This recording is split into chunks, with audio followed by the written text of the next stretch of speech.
día en el púlpito. No hay cosa más bella para un llamado de Dios, un hombre que ha sido llamado a ser pastor, a ser enseñante, de poder pararse en un púlpito para predicar su palabra, la palabra de Dios.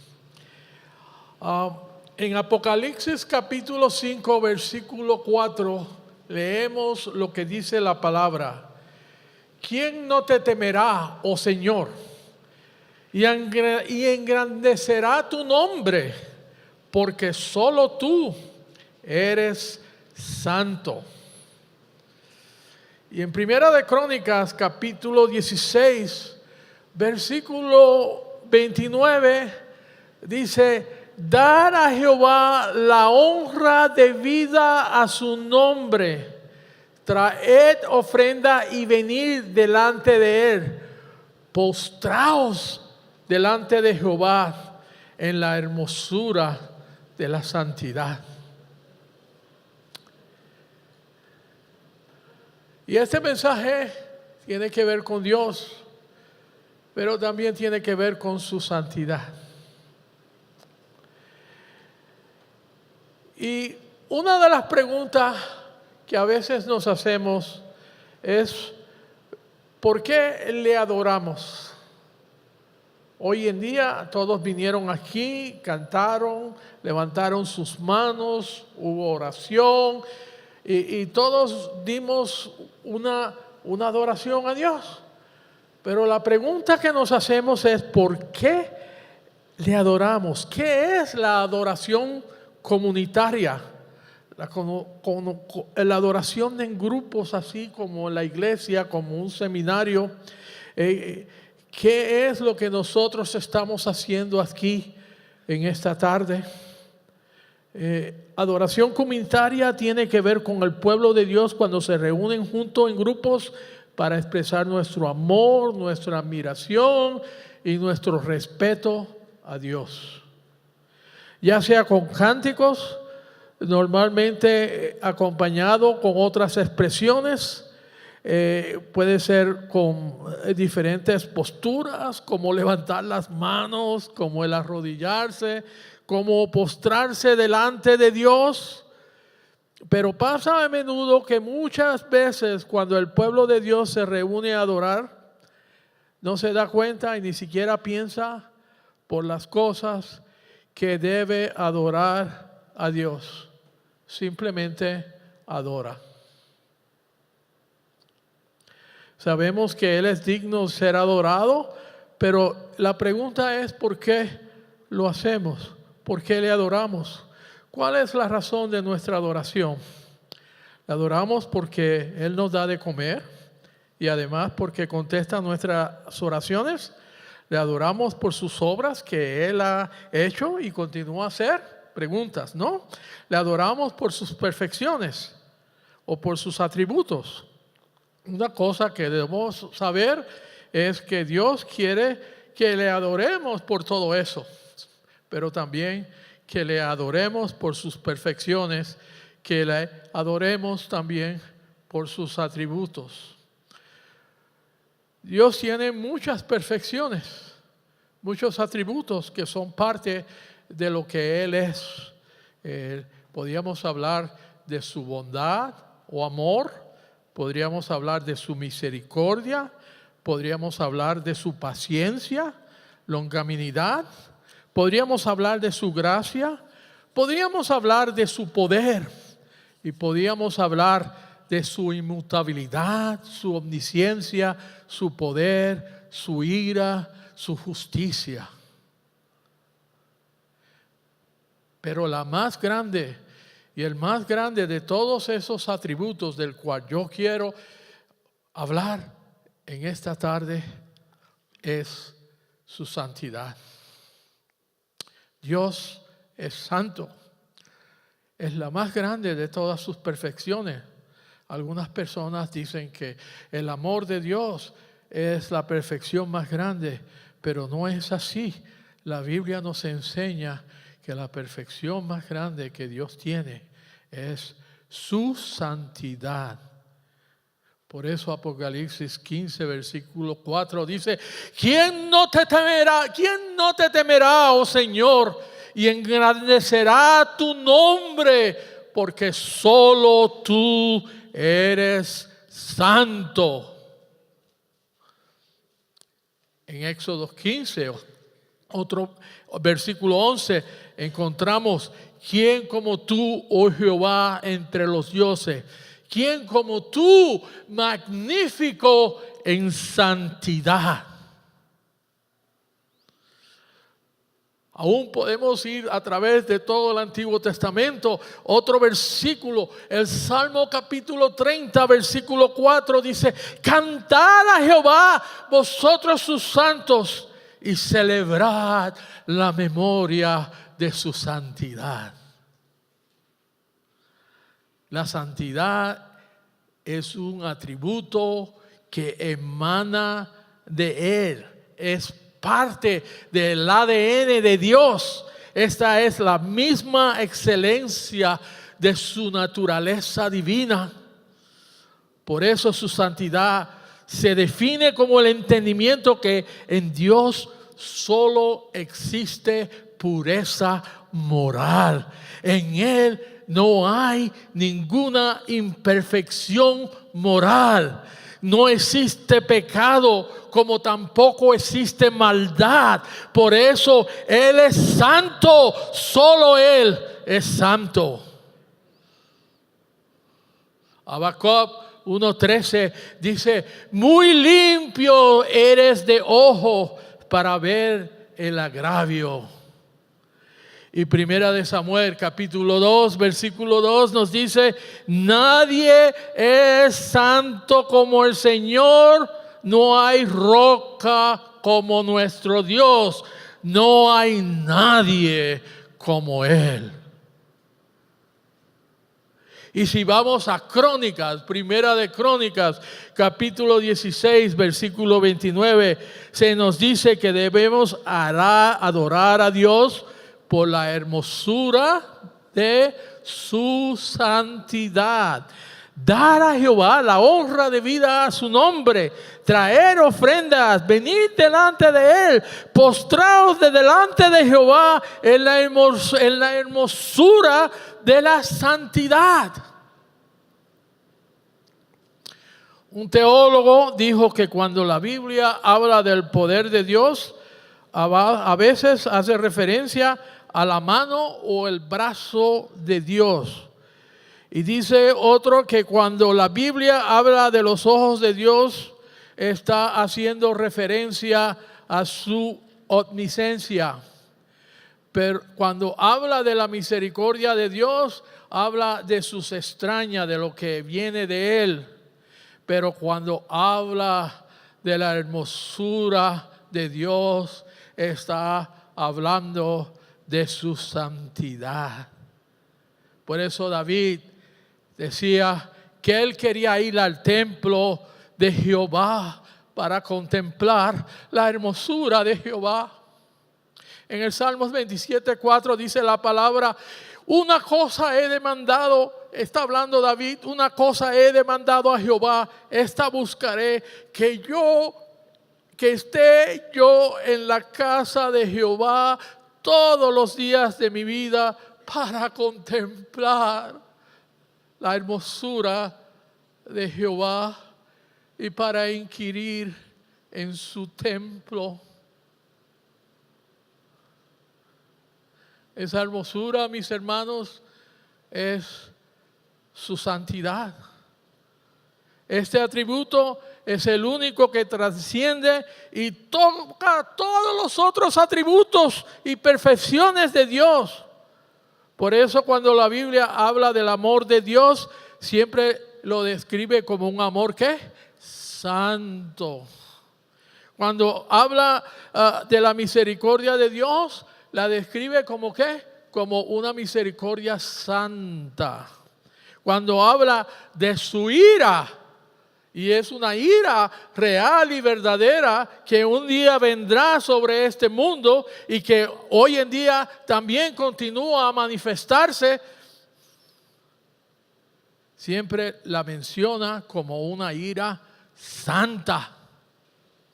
La Biblia siempre le da énfasis a su santidad. Se llama santo más veces que poderoso en la Biblia. Se dice de su poderoso, no se dice tanto de su poderoso nombre, grande nombre, o otro nombre que le podamos dar, pero se habla siempre de su santo nombre. Porque cuando hablamos del nombre en el Antiguo Testamento, en esas culturas antiguas, el nombre representaba la persona que era. Y esa persona le describía como una persona santa.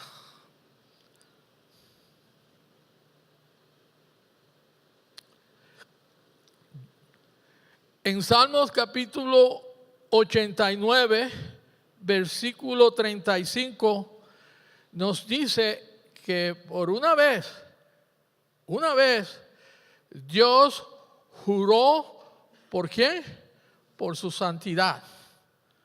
No lo digo yo, lo dice la palabra. Cuando Él le dijo, yo te voy a hacer una casa a David que no tendrá fin y de ti va a servir un reinado que durará por toda la eternidad.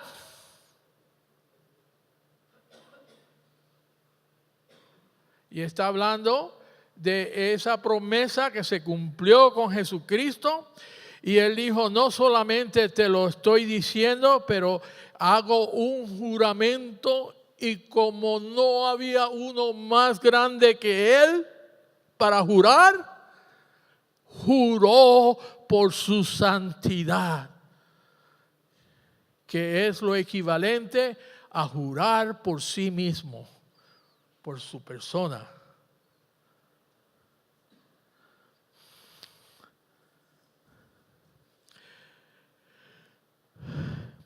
Acabamos de leer ahorita hace rato, un ratito antes de yo venir al púlpito, el Isaías capítulo 6, ¿sí?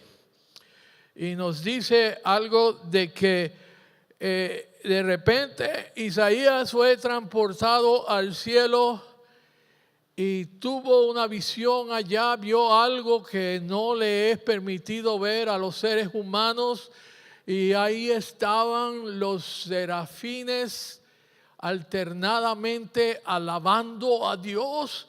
Y cada uno decía, santo, santo, santo. Y después venía otro grupo y decía, santo, santo, santo. Y dice Isaías que se creía que era un hombre de Dios, sí lo era, pero cuando tuvo una confrontación real con la santidad de Dios, dijo, ay de mí, porque soy hombre muerto, porque mis ojos han visto la santidad de Jehová.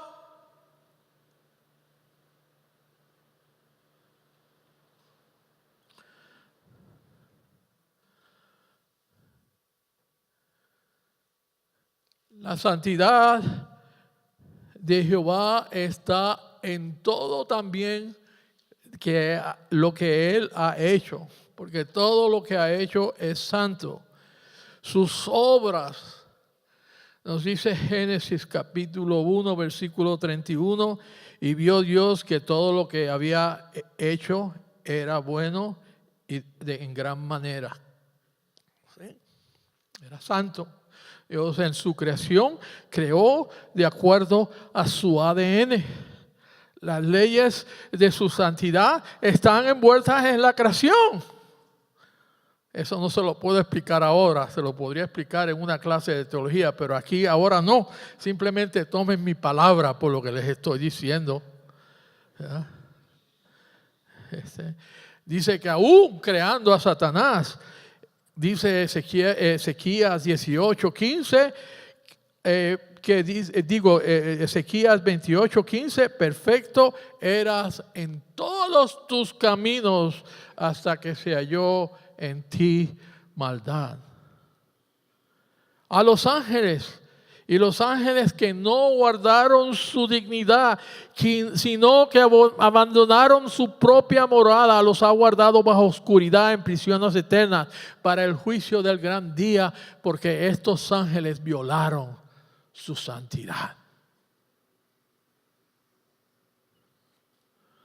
Y quiero decirles, hermanos, que hoy en día hay un evangelio por ahí que se predica de que, ay, ahora nosotros vivimos por gracia. Como diciendo, tenemos licencia para estar pecando, para estar ofendiendo a Dios.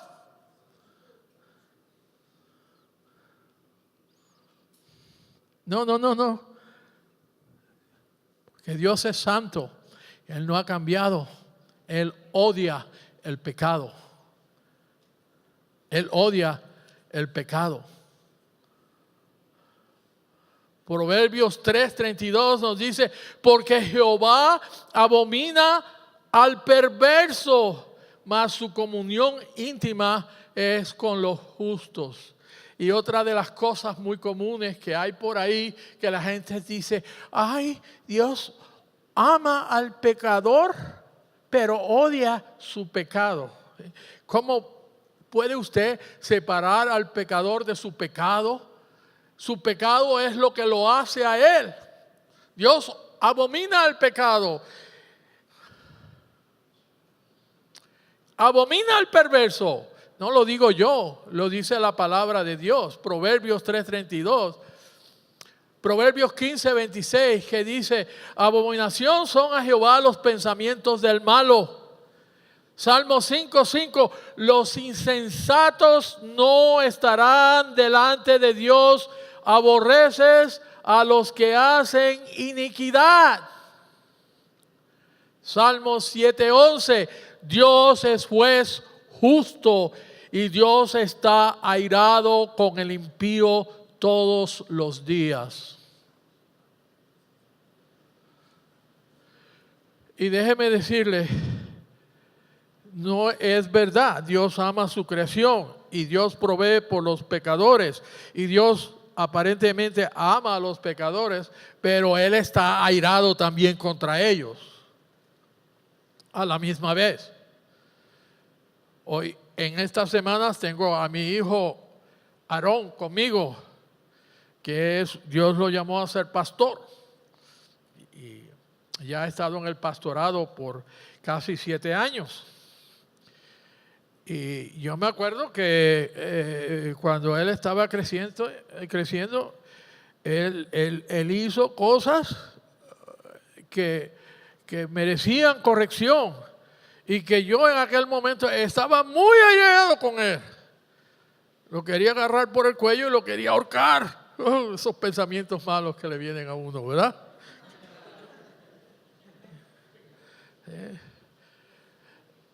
Pero aunque estaba airado con él, no dejé de amarlo. Él tenía su techo sobre su casa, tenía su comida, tenía todas sus necesidades. ¿Ve? Pero Dios está airado con el pecador. No le digas al pecador, Dios te ama. Sí, Dios te ama, pero Dios está airado contigo. Tú eres una persona que estás ofendiendo su santidad. Dios es un Dios santo.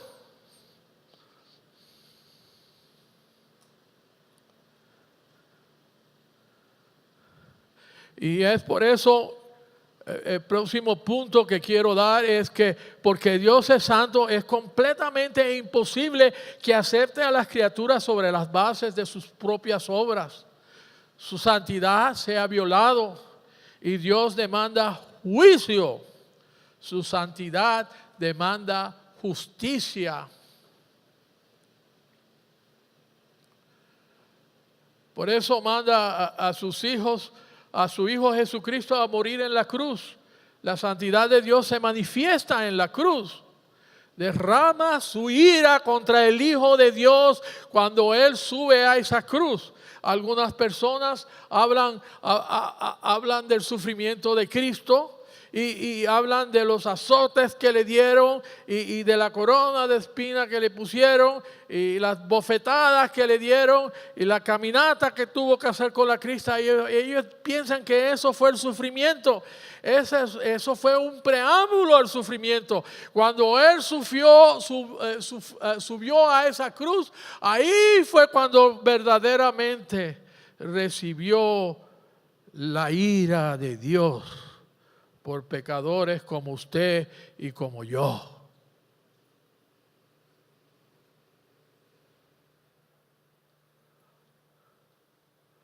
¿Sí? Tal fue el poder de esa ira sobre su ser, que Él no hacía más que clamar o clamó en aquel momento: Dios mío, ¿por qué me has desamparado? Porque Él pagó por mi pecado en la cruz, pagó por su pecado en la cruz, pagó por aquellos que son hijos de Dios en la cruz, pagó por aquellos que se van a convertir a Cristo en la cruz, y Él tomó el castigo y tomó el lugar por nosotros. La santidad de Dios demanda justicia. No es como decimos aquí en México, en Latinoamérica, borrón y cuenta nueva. No es así. Si no paga Él, tenemos que pagar nosotros.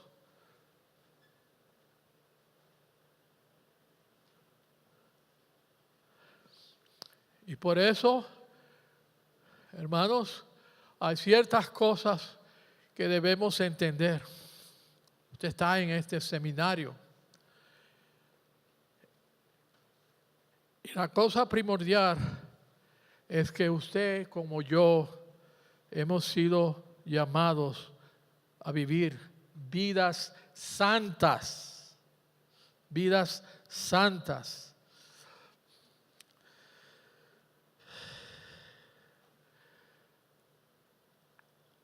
Cuando nos acercamos a Él, debemos acercarnos con la máxima reverencia. Cuando Dios estableció esa relación con Israel, lo primero que Él quería que el pueblo supiera era que Él era ¿qué? Santo.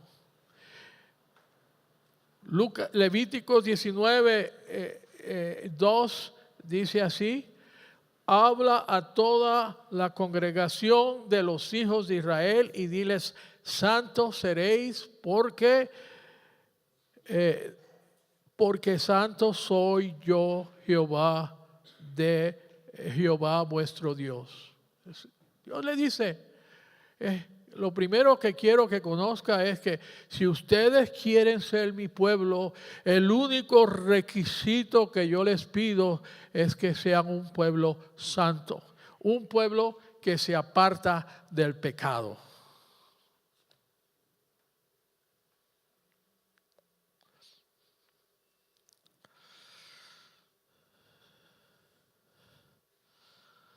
Habéis pues de serme santos, porque yo, Jehová, soy santo, y os he apartado de los pueblos para que seáis mío.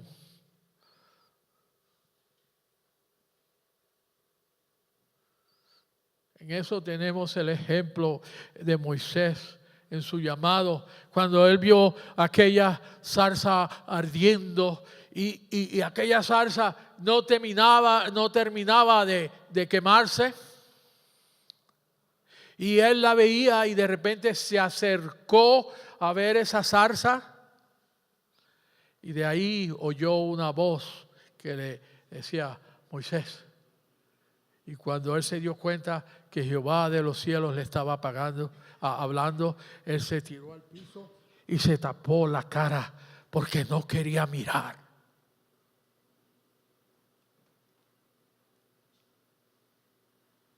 E inmediatamente Dios le dice: quítate la sandalia de tus pies, quítate la sandalia de tus pies, porque donde estás pisando es santo, es un lugar santo. ¿Qué era lo que hacía a ese lugar santo? La presencia de Dios. El doblarse era una actitud de respeto y reverencia, y quitarse las sandalias también era una actitud de sumisión.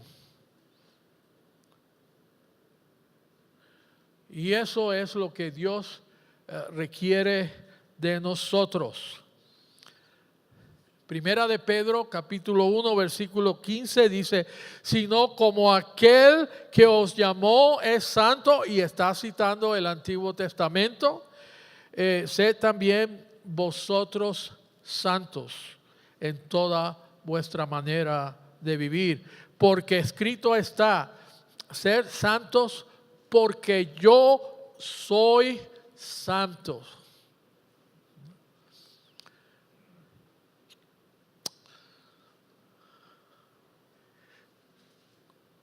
Y verdaderamente, si queremos servirle como debemos de servirle, debemos de tener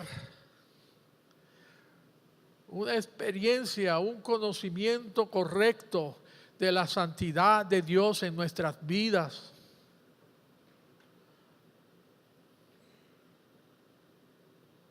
No la tenemos. ¿Qué pasó con el profeta Isaías cuando tuvo esa visión de Dios? Dice la Biblia: ¡ay de mí, porque soy hombre muerto!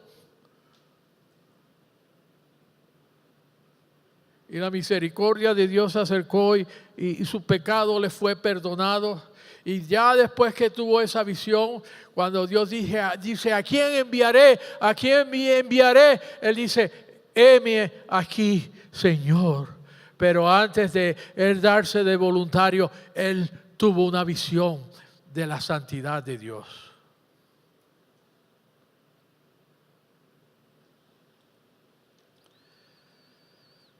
Si no estamos viviendo vidas santas como la Biblia requiere, simplemente estamos siendo religiosos, porque sin santidad nadie verá a Dios. Y muchos de nosotros nos autoengañamos con esto de la santidad. Si usted no está viviendo la santidad de Dios en su vida, usted es simplemente una persona religiosa. ¿Sí? Dios demanda santidad. Sin santidad, dice la palabra de Dios, nadie verá a Dios. Y sabemos que la justicia de Dios ha sido, a través de Jesucristo, ha sido imputada a nosotros, y que ya nosotros hemos sido transformados. Pero si en nuestro corazón no hay un deseo de vivir una vida santa delante de Él y de hacer todo de acuerdo a como Él quiere, tengamos cuidado.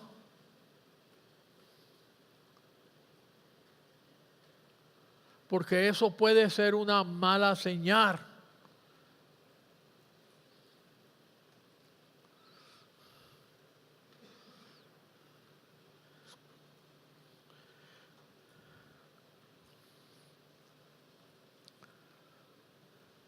Pensemos en esto. Dios requiere que yo sea santo. Yo le puedo dar un ejemplo en mi propia vida. Yo me creía la cosa más santa en mi vida cuando me casé con mi esposa. Yo decía: yo soy tan maduro, yo soy un cristiano ya hecho, ya. Cuando me casé con mi esposa descubrí lo pecador que era, la putrificación que había dentro de mí, lo egoísta que era, y en parte mi esposa me lo enseñó, me dejó verlo en mi vida, ¿sí? Y a veces nosotros mismos nos autojustificamos y creemos, oh, yo soy tan santo, cuando en realidad no es verdad. ¿Cómo podemos aplicar esto a nuestras vidas prácticas? Cuando adoramos, ¿cuál es nuestra actitud de corazón? Estamos envueltos en la adoración desde cuando comenzamos a elevar nuestra voz delante de Dios a cuando escuchamos el mensaje, porque muchas personas por ahí se ponen a ver ¿qué? Su celular. En vez de estar en su corazón totalmente envuelto en la adoración de Dios, están tristes, ¿no?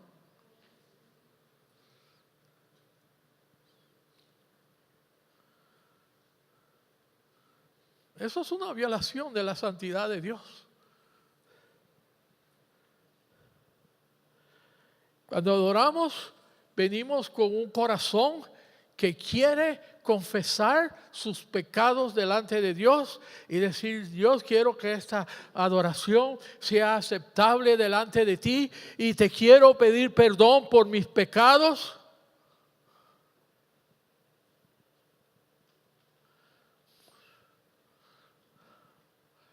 Cuando hacemos nuestros estudios aquí en el seminario, estamos buscando magnificar a Dios con los estudios, mostrar la santidad de Dios, haciéndolo mejor en todo lo que hacemos.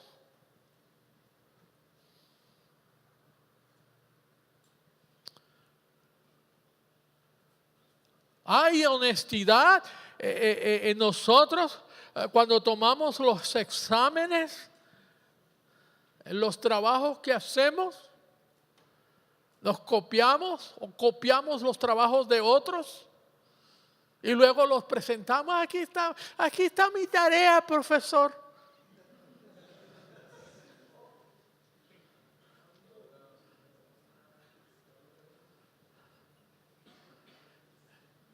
Y no pensamos dos veces que estamos violando la santidad de Dios en lo que hacemos. En cómo nos comportamos unos con otros, cómo le hablamos a las otras personas.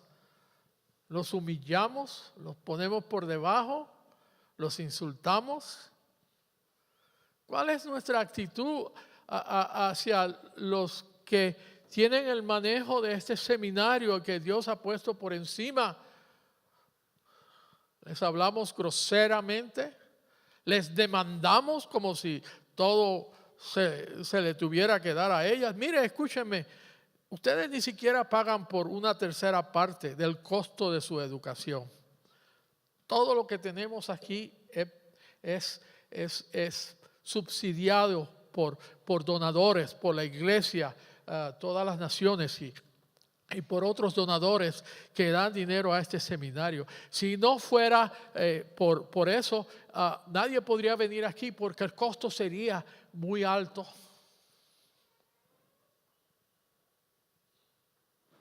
Así que no se crea que, porque yo pago, yo tengo todo el derecho de hacer lo que quiera y decir lo que quiera. No, usted porque paga, dé gracias a Dios y honre la santidad de Dios con su vida.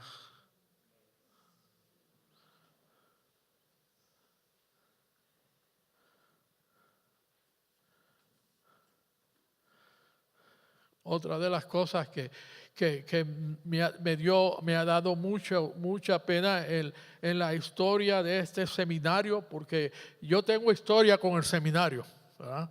17 años. Y yo aquí he estado.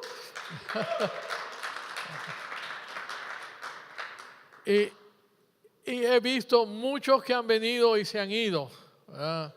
Pero una cosa ha sido en común en casi todos de ellos, que siempre están buscando el poder, siempre están buscando cómo humillar a los otros, cómo pararse encima de los otros, cómo destruir a otros simplemente porque están ellos tratando de establecer su propia estructura de poder.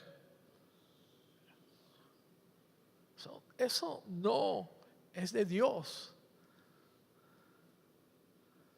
Aquí estamos para preparar a los estudiantes, para ayudarlos. El pecado también sucede en los niveles del seminario, en nuestra propia organización, y por eso también nosotros tenemos que velar para no ofender a Dios con nuestra vida.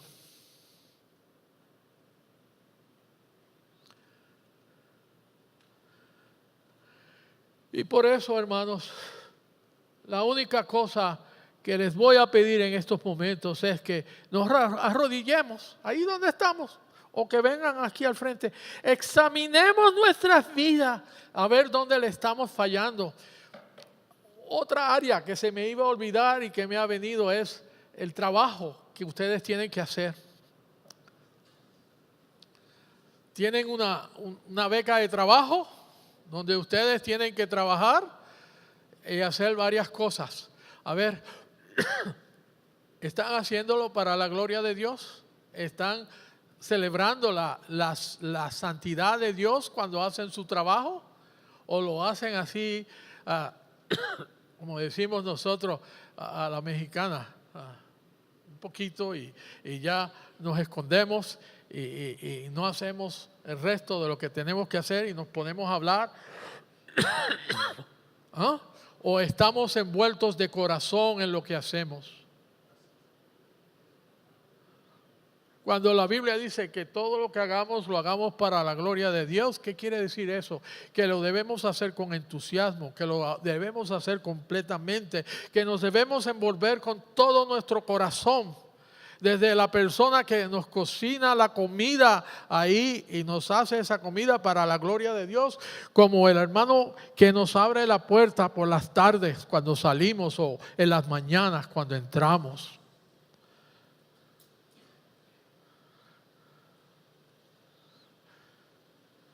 Esas cosas no las desconecte, porque la iglesia hoy está desconectada de la santidad de Dios. La iglesia completamente está con los hermanos, dicen una cosa y alaban, y cuando salen de aquí hacen otra. Y no debe de ser así. Dios es santo y Dios demanda nuestra santidad.